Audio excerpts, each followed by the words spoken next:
Okay, we're going to do tips today on fin blades. Not specific types, but specifically fin blades. So we have three basic choices. We have fiberglass fin blades, we have plastic fin blades, and then of course we have carbon fin blades. Carbon's come a long way. It's a lot stronger than it used to be. We used to tell people to only buy it if they're doing vertical diving and they're not going to bump it into anything because they will break, but the new ones are a little bit stronger. They're still fragile and they still will break with impact, but not as bad as they used to be due to the process that they build them. The advantage of carbon is in vertical swimming, up and down the water column. There's nothing better. They give the most thrust for the least amount of kick. However, for surface swimming and diving in the shallows where you're locking your feet into rocks and you're bumping them on rocks, or shore diving, they're not the greatest because they are a bit fragile. For shore diving, fiberglass blades are a good choice. They're very good vertically if they're a light tip. They're very good on the surface. They're very strong and they don't break very easily. So they're a good choice for most everything. They're not terribly inexpensive. They are expensive, but they will last a long time.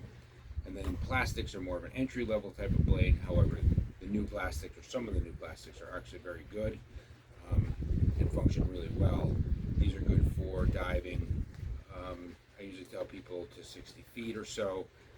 Anything beyond that, you want probably carbon or maybe a really high-end fiberglass blade. But surface diving, shore diving, shallow water diving, plastics are great. They're affordable, they work well, they don't break easily, and on a lot of them, like this fin, you can always unscrew the back and then replace the blade like you can on your higher end fins, carbon and or fiberglass. Now, one other thing that I'd like to discuss is blade stiffness. Most guys, especially bigger guys, get on the boat and they think they need the stiffest blade going, and that's not the case. You want a blade that's very soft, but has some backbone, so it gives you kick. You don't want to be able to blow through the blade, but it has to be soft. Now, that's sort of complicated as well. People can blow through any blade, certainly a soft blade. It comes down to stroke and kick technique. I'm 6'1", 220, and I swim in the lightest blades I can get, which is similar to this one, which is very, very, very light.